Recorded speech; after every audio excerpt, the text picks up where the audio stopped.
Olá, bem-vindos ao Melhor e Mais Justo, esse espaço para a gente pensar temas importantes para o país, ajudando a qualificar o debate e procurando saídas para questões que tocam diretamente a nossa vida individual e principalmente coletiva.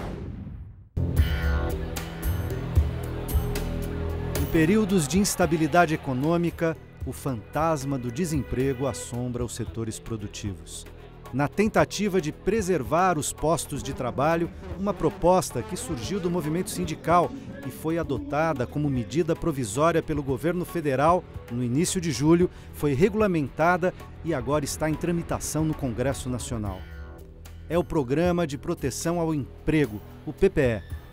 Quais são os benefícios desse programa para o trabalhador, para as empresas e para as contas públicas? Como poderá ser implementado?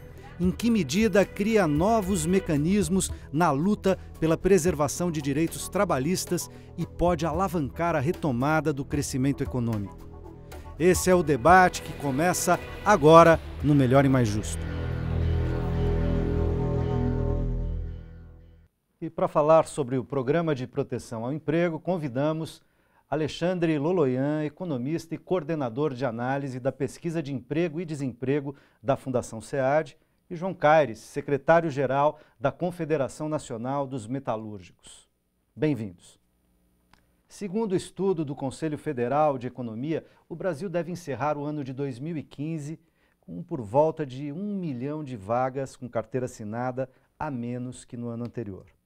Só no primeiro semestre foram extintos 345 mil postos formais de trabalho. Os setores mais atingidos pelas demissões foram a indústria da transformação, serviços e a construção civil. Nesse cenário, como pode atuar o PPE? João. Bem, boa noite, né? Obrigado aí pelo convite. Alexandre, tudo bem? Na verdade, a gente da CNM, nós fizemos essa discussão sobre o PPE já há um bom tempo, desde 2011. Porque a gente via na possibilidade daqueles 10% que tem a mais no FGTS de se criar um fundo. Porque tinha alguns empresários querendo entrar com ação para acabar, e como a gente já tinha em mente que os preços já estão embutidos esse valor, então vamos pegar esse dinheiro e criar um outro fundo, pensando numa política de proteção ao emprego. Em 2012, nós encaminhamos uma comitiva junto com o companheiro Walter Sanches, que estava nas Relações Internacionais, o FEJOP pelo governo, alguns empresários, outras centrais sindicais, como a própria CUT, a Força Sindical, Nova Central, a CTB, para conhecer esse modelo alemão chamado Kurzarbeit, quer dizer, jornada reduzida, que já existe há mais de 50 anos na Alemanha e tem sido um sucesso nos momentos de crise, até porque o capitalismo ele é cíclico, né? E foi muito bem utilizado na grande crise de 2008, 2009, pela Alemanha e também por alguns países, como Holanda, Luxemburgo, Áustria, entre outros ali que se utilizaram desse modelo e alguns modelos parecidos, como um modelo que tem na Itália. Então a nossa ideia é que, na verdade, esse programa não era para ser feito agora. Na verdade, a gente tem pensado ao longo do tempo num programa que substituísse essa questão de pensar só no seguro-desemprego, depois que, vamos dizer assim, que a vaca foi para o brejo. Então, a ideia era pensar num Depois que se perdeu o emprego, né? Exatamente. A então a ideia era manter o emprego. Mudar essa política, até porque já se pensava nisso antes. Então a gente começou a discutir isso, mas por N problemas não conseguimos implementar. Mas entendemos que mesmo hoje, já num período de crise setorial, como foi apontado ali, que é mais no setor siderúrgico, metalúrgico e da construção civil, porque tem um viés muito importante aí, que é essa questão desse problema com a Operação Lava Jato, a questão da Petrobras, que realmente está influenciando e fechando empregos em virtude desse processo, que vem a calhar. Você pode apontar como uma solução que resolva o problema do desemprego, que as pessoas fiquem empregadas, diferente dos outros sistemas que tem. Bom, então uma situação e uma medida nesse momento pontual, provisória. Alexandre, como é que você vê o PPE, aonde ele pode beneficiar o trabalhador nesse momento de crise, de instabilidade econômica e de crise de emprego, e pensando como modelo a ser implementado eventualmente nas relações de trabalho, efetivamente? Obrigado pelo convite, João, Prazer em revê-lo. Eu acho que foi uma medida corajosa, né, no sentido de acionar um instrumento que tem aquele condão da abertura do seu programa, de não pensar a crise só em termos individuais, mas sim coletivamente. E também porque dificilmente os países, os governos dos países, conseguem medidas que não recaiam sobre o lado mais fraco sempre, quando você tem uma crise como essa que nós estamos vivendo. Como o João falou, o capitalismo tem essa característica, se sucedem ciclos de alta e de baixa, e você tem um instrumento como esse, que eu acho que não deveria ser emergencial, não, deveria ser um instrumento presente, institucionalizado, né? Essa ideia que o João manifestou aqui, eu acompanhei ligeiramente pelos jornais, de usar aquele fundo, né, dos 10% do fundo de garantia da antiga multa, para fazer um fundo específico, uma ideia muito interessante e ser um instrumento permanente. Eu acho que é isso que é o mais relevante, porque mesmo em épocas de crescimento econômico, você vai ter empresas que vão ter problemas de várias ordens e que vão ter que fazer ajustes, né?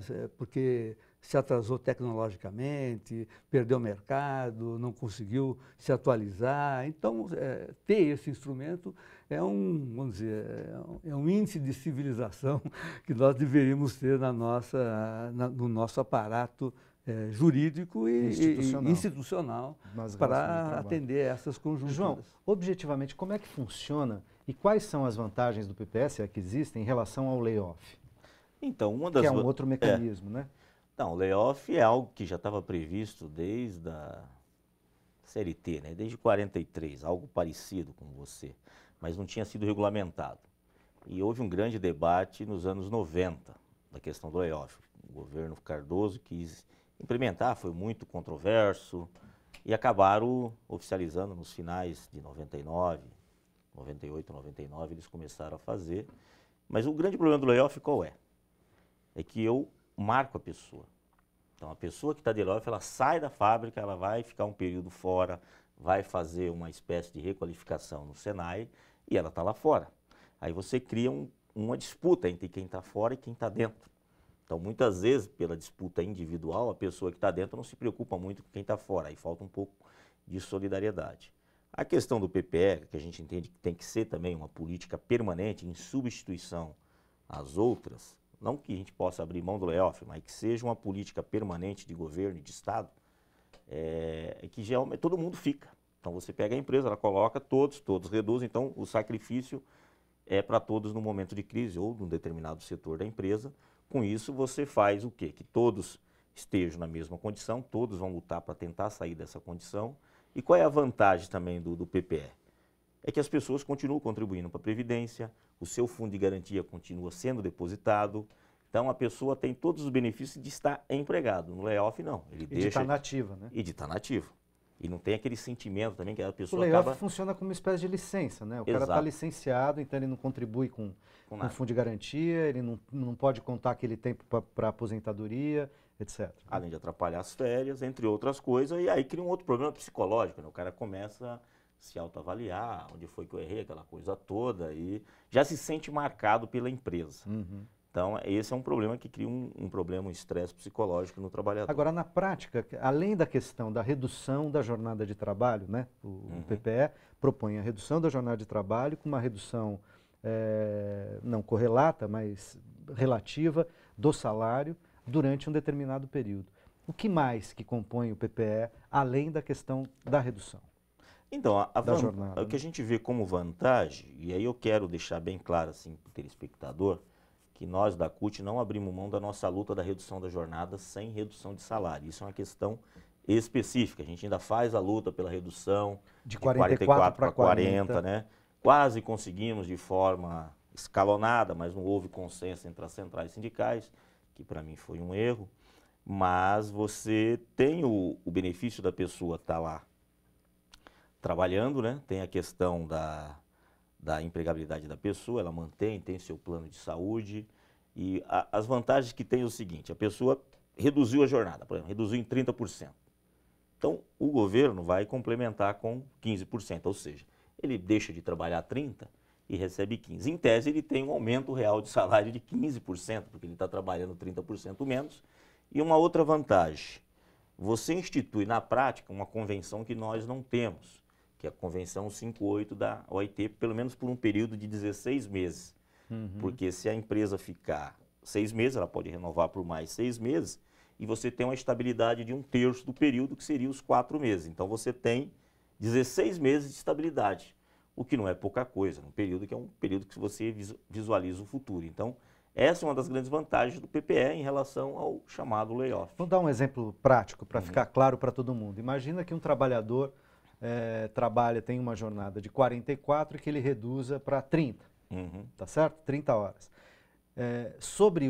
Então, o salário dele é reduzido na empresa para o proporcional ao que seria 30 horas, tá certo? E o governo complementa com 15% do valor que ele deixou de ganhar.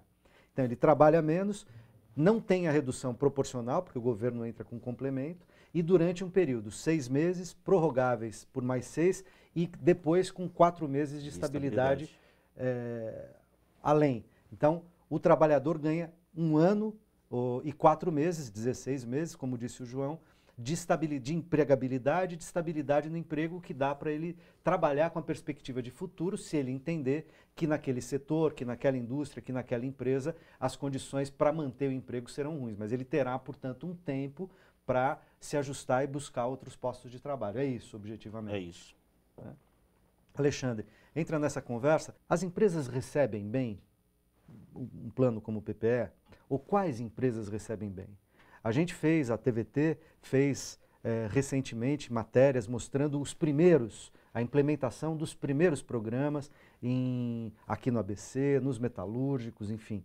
Mas isso tem uma capacidade de capilaridade e de generalização nos setores, naturalmente, onde há problemas de emprego, nos setores que estão empregando bem, né, não é preciso fazer proteção de emprego nesse momento, mas nos setores que estão desempregando, é interessante para o empresário? É interessante, além do trabalhador? Eu acho que sim. As reações que a gente tem visto pela imprensa são de apoio, até na definição da modelagem, que, a fim e ao cabo, se tornou na medida provisória que instituiu o programa, houve a participação de empresários e trabalhadores, além do governo. Então, aparentemente, foi um programa negociado.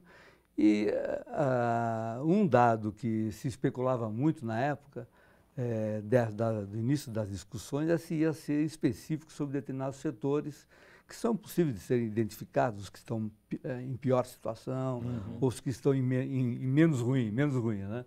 Mas o que eu achei uma coisa positiva foi que não se restringiu a nenhum setor, né, nenhum tipo de empresa. Todas as empresas e todos os setores de atividade estão, em princípio, aptos a aderir ao programa. Agora, o que eu estava conversando com o João até antes da gente começar essa conversa, eu acho que você, eventualmente, tem empresas que não consigam implementá-lo, né? Por uma coisa básica, né? E que eu acho que é uma das grandes vantagens do programa, né? Até por conta de ter sido definido de forma tripartite.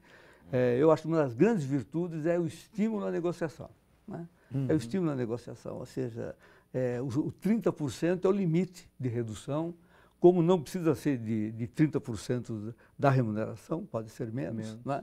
Aparentemente já temos até casos específicos na empresa que reduziu em patamares menores. Né? Isso é um acordo coletivo específico. São acordos, tem essa sigla, acordos coletivos específicos e no limite de 30%. Agora, você pode negociar, se a empresa tiver mais consciência, inclusive, aceitar coisas intermediárias, 30% de redução de jornada e 20% de redução do salário, da remuneração, o que pesaria menos em cima do Fundo de Amparo ao Trabalhador. Quer dizer, tudo é possível. Eu acho uma grande virtude, além de todas essas que o João corretamente já mencionou, aqui eu acho relevante, olhando de fora, que o João está tão envolvido nessas coisas, né, esse estímulo à negociação, né, porque nós não temos, né, e a gente olha muito aqui perto do ABC, a gente se ilude. né? Há muitas empresas em que essa cultura de negociação não é exercitada, pelo contrário, há dificuldades. E que essa, portanto, será uma dificuldade nesses casos. Eu imagino que tem algumas empresas, ou até mesmo, o João pode até confirmar ou não, pode até haver sindicatos ou trabalhadores que, por não estarem com a consciência plena das dificuldades que a economia ou a empresa está faltando, porque tem sempre uma relação de desconfiança, podem até não aceitarem também, né? Mas então eu acho que essa é uma medida interessante, né? Essa coisa do estímulo à negociação, que aí, falta muito. Isso sugere, portanto, uma cultura que a gente ainda vai ter que desenvolver. Eu tenho que fazer o nosso primeiro intervalo, mas daqui a pouquinho a gente volta, não saia daí.